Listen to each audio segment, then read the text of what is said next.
अर्जुन कृष्ण युद्ध। एक बार अर्जुन को अपने प्राणों से भी प्रिय मित्र, आराध्य दैवत भगवान श्री कृष्ण जी के साथ युद्ध करना पड़ा। चलिए आज आपको पूरा वृतांत सुनाऊंगी। एक बार महर्षि गालव जब प्रातः सूर्यार्घ्य प्रदान कर रहे थे, उनकी अंजलि में आकाश मार्ग में जाते हुए चित्रसेन गंधर्व की थूकी हुई पीठ गिर गई। मुनि को इससे बड़ा क्रोध आया। वे उन्हें शाप देना ही चाहते थे, पर उन्हें अपने तपोनाश का ध्यान आ गया और वे रुक गए।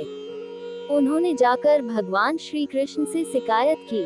श्याम सुंदर तो ब्रह्मण्य देव ठहरे ही, झट प्रतिज्ञा कर ली 24 घंटे के भीतर चित्रसेन का वध कर देने की।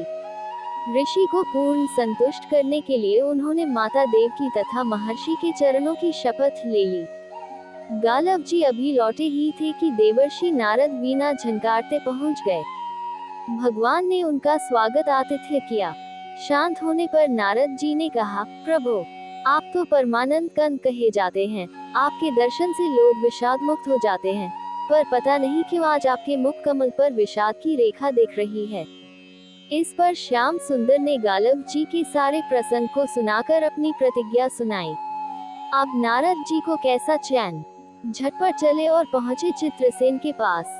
चित्रसेन भी उनके चरणों में गिर अपनी कुंडली आदि लाकर ग्रह दशा पूछने लगे। नारद जी ने कहा, अरे तुम अब ये सब क्या पूछ रहे हो?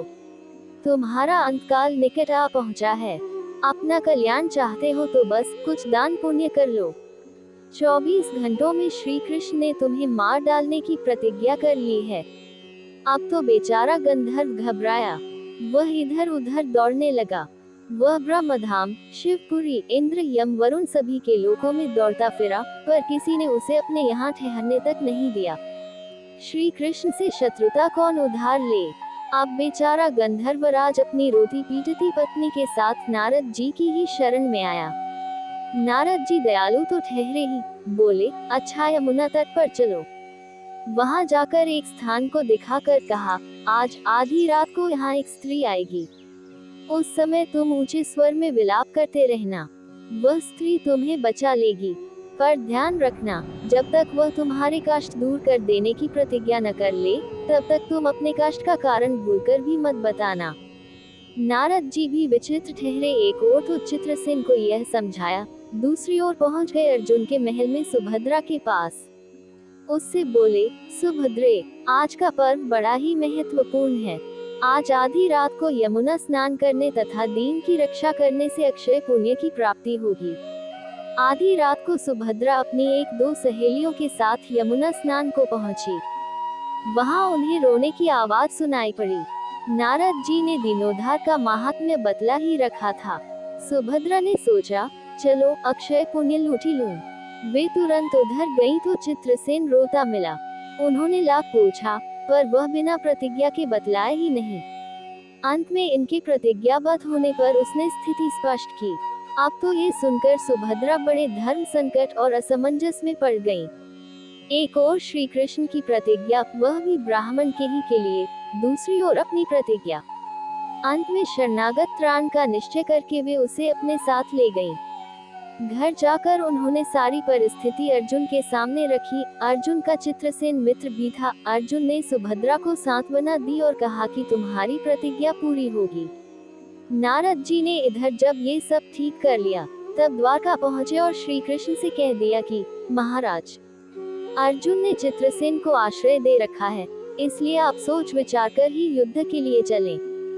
भगवान ने कहा, नारद जी, एक बार आप मेरी ओर से अर्जुन को समझाकर लौटाने की चेष्टा करके तो देखिए। अब देवर्षि पुनः दौड़े हुए द्वारका से इंद्रप्रस्थ पहुंचे। अर्जुन ने सब सुनकर साफ कह दिया, यद्यपि मैं सब प्रकार से श्री कृष्ण की ही शरण हूँ और मेरे पास केवल उन्हीं का बल है, तथापि अब तो उनके दिए हुए उपदेश शास्त्र धर्म से कभी विमुख न होने की बात पर ही दृढ़ हूँ। मैं उनके बल पर ही अपनी प्रतिज्ञा की रक्षा करूँगा। प्रतिज्ञा छोड़ने में तो वे ही समर्थ हैं। दौड़कर देवर्षि अब द्वारका आए और ज्यों का त्यों अर्जुन का वृतांत कह सुनाया। अब क्या हो। युद्ध की तैयारी हुई। सभी यादव और पांडव रण क्षेत्र में पूरी सेना के साथ उपस्थित हुए। तुमुल युद्ध छिड़ गया। बड़ी घमासान लड़ाई हुई, पर कोई जीत नहीं सका।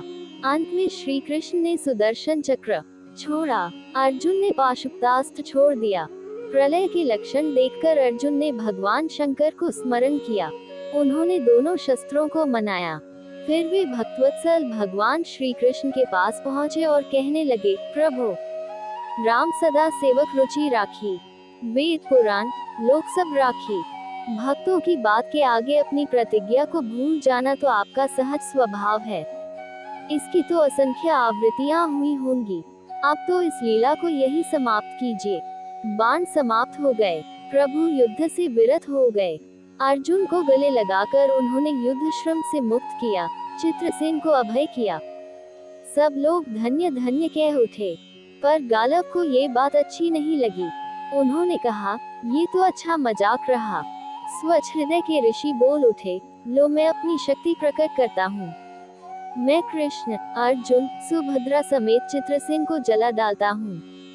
पर बेचारे साधु ने ज्यों ही जल हाथ में लिया, सुभद्रा बोल उठी, मैं यदि कृष्ण की भक्त हूँ और अर्जुन के प्रति मेरा प्रतिव्रत्य पूर्ण हो तो ये जल ऋषि के हाथ से पृथ्वी पर न गिरे। ऐसा ही हुआ। गालव बड़े लज्जित हुए। उन्होंने प्रभु को नमस्कार किया और वे अपने स्थान पर लौट गए। तदनंतर सबों अपने अपने स्थान को पधारे। मेरे चैनल परफेक्ट कहानियाँ को लाइक, शेयर और सब्सक्राइब कीजिए और बेल आइकॉन को दबाना न भूले। Thank you.